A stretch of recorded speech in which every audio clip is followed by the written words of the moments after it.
와, 진짜 대박이다. 여전히 진짜 잘 만든 것 같아요. 와, 세트, 안무, 카메라 편집까지 예술입니다. 근데 좀 이상하죠? 이렇게 완벽한 영상을 봐도 요즘엔 이런 생각 들어요. K-pop? 이미 정점 찍은 거 아니야? 이제 내려올리면 남은 거 아닌가? 라는 생각이 드는데 세계 차트를 막 휩쓸었는데도 K-팝이라고 부를 수 있느냐 이런 논쟁이 붙기도 하고 아니면 뭐 대형 기획사랑 아티스트 간의 그런 갈등이 너무 길어지면서 그 사이에 있는 팬들조차 지쳐가는 모습들이 보이기도 합니다. 지금이 정말 K-팝의 고점이냐? 아니면은 우리도 모르게 K-팝이 점점 내리막길을 가고 있느냐 이런 생각이 드는 것 같은데 오늘 방구석 민키코가 전해드릴 이야기는 바로 K-팝이 서 있는 위치에 대한 이야기입니다.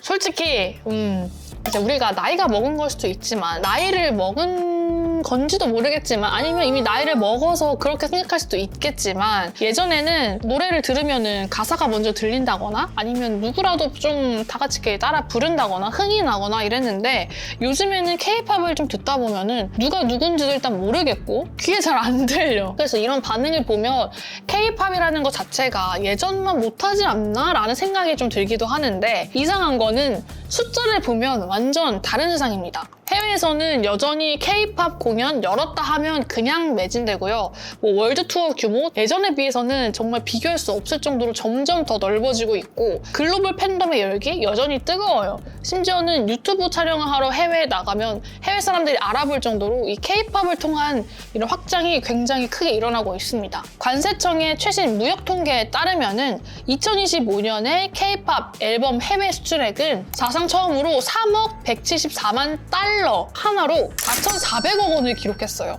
와, K-팝 해외 수출액 4,400억 원. 이 수치는 분명히 K-팝 산업의 글로벌 파워가 여전히 크다는 걸 보여주는 지표입니다. 그런데 전체 앨범 판매량을 보면 조금 다른 흐름인데요. 서클 차트 기준으로 2025년 전체 앨범 판매량은 약 9,350만 장, 2023년에 약 1억 2천만 장에 비해 줄어들었어요. 그러니까 해외 수출액은 더 늘어났는데 앨범 판매량은 더 줄었습니다. 간단히 정리하자면은 해외 시장에서는 여전히 강세를 보이고 있고 이 활력이 점점 더 커지고 있다면 국내 시장에서는 이 소비가 과거만큼은 그렇게 활발하지 않다는 이야기로 해석할 수가 있습니다. 최근에 몇 년 사이에 좀 중요한 변화들이 있었습니다. 예전에는 K-팝이라고 하면은 한국에서 만들어진 한국 음악이라고 뭐 다들 그렇게 생각을 했었을 텐데 지금은 한국 얼굴을 한 글로벌 팝에 가깝다라는 이야기가 나오고 있습니다. 한국만의 색이 사라지게 된다면 결국 K-팝의 이 K, 코리아의 색이 사라지기 때문인 거죠. 그리고 또 하나 빼놓을 수 없는 거, 바로 내부 갈등입니다. 여러분들도 잘 아시겠지만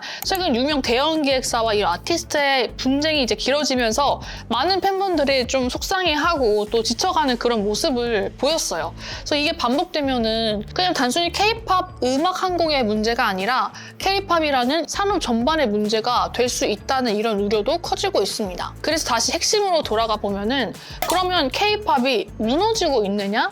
결론부터 말하면은 일단 아니죠. 매출도 완성도도 글로벌 존재감도 점점 더 커지고 영향력은 더 커지고 있어요. 그러면 뭐 잘 돼가고 있냐? K-팝 지금 잘 가고 있냐?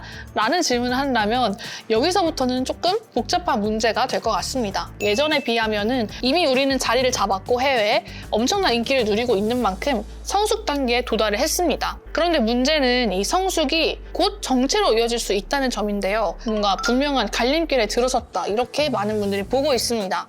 저는 사실 이거를 준비하게 된 게 어떤 그룹, 해외 탐방 맞춰, 해외 투어 맞춰 이런 것들이 엄청 든단 말이에요. 물론 뭐 제가 나이가 들어서 그쵸? 그분들이 모르는 거 나이 드셨어요. 생각해요. 솔직히 저도 이제 어느 정도 모른다고 그쵸? 생각할 수도 있는데 해외 투어를 본다는 분들이 대부분 뭐 나떼긴 한데 카라 오마이갓! 아시잖아요. 뭐 알긴 하죠. 한국에서 좀 쳤다, 많이 쳤다 싶은 분들이 보통 해외 투어를 돌았다면 이제는 기조가 바뀌었다는 거죠. 그쵸. 해외에서 성공을 하고 들어오는 케이스가 더 많은 것 같아요. 어떻게 생각하시나요, 일단? 간단하게 추격해서 얘기를 하자면 K-팝인데 분명히 우리나라 건데 예를 들어서 김치 우리나라 음식이잖아요. 우리나라 사람들이 다 알아, 다 좋아해. 그래서 이게 해외에 수출됐을 때도 우리도 막 이거는 뭐 우리 한국 음식이지만 요즘의 판도는 와, 돌 맞는 거 아니야 이거? 웃어 죽겠네. 일단 K-팝 저도 좋아하는 노래 많아요. 올데이 프로젝트 저 너무 좋아하거든요. 막 하루에 10번씩 들어. 무제한 재생하고 너무 신나고 또 개성 있고 확실히 기존과 좀 다르다. 우리가 알고 있던 그런 거랑 좀 다르게 저도 K-팝을 정말 좋아하는데 근데 말씀하신 것처럼 잘 모르는 K-팝 그룹도 분명히 존재해요. 하지만 뉴스 기사를 보면은 해외에서는 굉장히 인기가 많아요.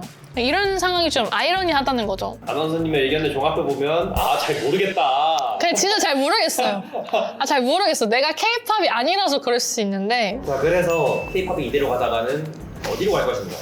미래가 어디로 가? 결국엔. 그런 것 같아요. 그 문제, 그 애매함인 것 같아요. 예전에는 과거에 뭐 10년, 20년 전 JYP 웬더걸스가 막 미국에 가서 뭐 진출에 성공했다라고 하는 그런 시대에는 K-팝이라는 그 존재가 해외에서 그렇게 많이 유명하지 않았고 K-드라마 뭐 겨울연가? 이 정도가 뭐 하나 성공해서 우리나라의 상품이 우리나라의 문화가 해외에서 성공하기가 되게 어렵고 이런 K-팝, K-드라마 이런 K-문화가 본질이 우리나라에 초점이 많이 맞춰져 있었던 것 같아요. 상품이라기보다는 정말 예술의 분야라고 해야 될까? 뭐 한국 사람들이 좋아하고 한국의 자긍심을 나타내고 우리가 많이 공감하고 근데 시대가 바뀌면서 이 K-팝이 상품이 되고 어떤 산업이 딱 되면서 이제는 해외에서 잘 팔리느냐 이런 어떤 상품이 된 거죠. 말 그대로 예술보다는 조금 상품 쪽에 가까워지면서 수출 규모, 뭐 수출액, 막 어떻게 뭐 판매량 이런 걸로 막 빵빵빵 되니까 사람들이 이제 간격을 느끼는 것 같아요. 좀 산업 구조로 보면은 이거는 많이 판매해야 되니까 전략적으로 해외들이 좋아할 만한 그런 요소들을 넣고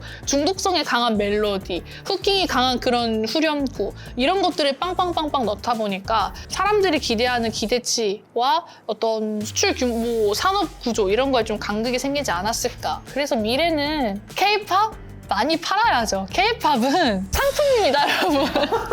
사실 그렇잖아요. 모든 산업이 레드로션이 되면서 네. 고점을 찍었다라고 얘기하는 게 한 산업의 성장기라고 생각하는데 남은 과정은 가수들의 처우. 처우 개선인 것 같아요. 그러네요. 듣고 보니까 K-팝이 음악이 아니라 상품이다 하는 순간 그 안에 구조 속에 있는 사람들은 부품처럼 돌아가겠군요. 필요할 때 쓰고 필요 없을 때 이제 버려지는. 이거 굉장히 어려운 문제인 것 같아요. 이런 문제 논란이 계속 아이돌 쪽 판에서는 계속 나왔었죠. 뭐 행사 시즌 되면은 아이돌들 잠잘 시간도 없이 막 행사 한 달에 몇백 그쵸. 돌리고 이런 거에 관련해서 좀 논란이 되고 이게 나왔잖아요. 네. 아이돌들의 처우가 어떻게 개선돼야 될까? 제 처음부터 일단 좀 또 조금 나쁜 말을 해요? 사실 예체능의 직업군 자체가 성공하면 대박, 망하면 쪽박이에요. 저도 예체능이에요. 그렇기 때문에 하이리스크 하이리턴이고 저는 물론 아이돌을 해본 적이 없고 그 긴 힘든 연습생의 시간을 거쳐본 적이 없기 때문에 이렇게 생각할 수도 있지만 모든 분야가 다 그런 것 같아요. 운동도 그렇고 뭐 음악도 그렇고 또 연예인 아니면 뭐 저의 직업군도 그렇고 될 가능성이 굉장히 낮아요. 1%, 2%, 그 1%, 2%의 가능성을 보고 그 연습 기간 동안 막 그렇게 진짜 방구석에서 막 계속 연습하고 데뷔 무산되고 이렇게 좀 되는 것 같은데 근데 어쨌든 처우가 개선될 여지는 있죠. 예를 들어서 연습생을 뭐 하는데 어느 정도 비용이 보장된다거나 아니면은 뭐 몇 기간을 정해둔다거나 할 수도 있죠. 근데 그렇게 되면 문제가 뭐냐? 지원할 수 있는 연습생의 수가 줄어들어요. 회사는 결국 수익을 내는 구조예요. 근데 내가 연습생 예를 들어서 100명을 뽑을 거야. 내가 이 100명한테 월에 최소 뭐 100만 원씩 지원해 줄게. 예를 들어서. 그럼 문제가 뭐냐? 연습생 100명에 들기 위해서 또 다른 시험 단계가 존재하게 되는 거죠. 그러니까 이게 굉장히 예체능 쪽에서는 제가 다른 사기업은 잘 모르겠어요. 사기업 매년 공채가 열리고 매년 몇백 명씩 뽑는 그런 공채를 잘 모르겠어요. 하지만 예체능 쪽에서는 이 1%, 2%를 위해서 준비하는 만큼은 무료거든요. 그렇기 때문에 많은 사람들이 도전을 했다가 그 힘든 과정을 거친 건데 여기서까지도 만약에 어느 정도의 선을 최저 뭐 생활비, 최저 시급비를 지원해 준다라고 하면 그 산업군이 더 줄어들 것 같기는 해요. 그래서 약간 무조건적으로 아이돌 연습생의 처우를 뭐 개선을 해줘야 된다라고 말하기가 어려운 게 그러면 더 박 터질 것 같다는 생각이 조금 듭니다. 저는 오히려 좀 반대거든요. 어떻게? 물론 말씀하신 대로 예체능 계열이 막 일반 직장인처럼 월급을 주고 쓰자 이건 당연히 안 되죠. 그러니까 최저 시급이 아니라 최저 생활비? 최저 생활비 어느 정도는 필요하다고 저는 생각을 합니다. 예전이 그랬으니까 그 이후도 계속 일해야 된다? 그건 말이 안 되죠. 어느 정도의 발전 과정이 있어야 이게 산업구조가 맞아. 안정되고 발전을 한다는 얘기인데. 네, 그러니까 아이돌 가수들의 처우를 개선해야 된다라는 문제를 보면은 그러니까 그 연습생이나 아이돌들한테 돈을 더 줘야 된다라기보다는 그 지식을 판단할 수 있는 결정을 좀 줘야 돼요. 그러니까 연습생일 때 아기 때들에 들어가면은 알고 있는 정보량에서 차이가 나요. 일단 회사는 변호사에 막 로펌에 뭐에 뭐 다 알아. 근데 연습생들은 개인이에요. 근데 개인이 뭘 알겠어. 연습하는 것만 알지. 그러니까 이제 나중에 가서 아 이게 잘못된 계약이었구나. 이게 노예 계약이었구나. 이런 거를 모르는 거예요. 이런 것들에 있어서 좀 교육이 좀 필요하지 않을까. 같은 지식 정보량의 선상에서 계약을 했다면은 이런 것들이 좀 노예 계약이나 좀 불공정함 아니면 뭐 아이돌들의 이런 좀 억울함 뭐 이런 것들이 좀 줄어들 텐데 너무 개인과 엄청난 그 기업체의 이런 계약이다 보니까 잡아먹히는 거지. 뭘 모르는데 어떻게 이걸 어떻게 알아. 아무튼 그렇습니다, 여러분. 여러분들 영상을 보시면서 느끼시겠지만 K-팝에 대한 그런 의견은 정말 너무 넓은 것 같아요. 어떻게 말을 할 수 없는 부분인 것 같고 그리고 특히나 여러분들이 어떻게 생각하는지가 제일 궁금한 것 같아요. 정말 K-팝 같은 경우는. 왜냐면은 이거는 뭐 산업이긴 하지만 결국 개개인의 그런 취향과 개개인이 느끼는 생각과 의견이 모여서 만들어지는 그런 구조다 보니까 여러분들이 이 K-팝에 대해서 어떻게 생각하시는지 K-팝이 지금 뭐 거점인지 아니면 앞으로 어떤 길을 향해 나아가야 될지 그런 부분들이 있어서 여러분들 생각이 정말 너무너무 궁금합니다. 그러니까 꼭 댓글로 K-팝에 대해서 이야기해 주시면 정말 좋을 것 같습니다.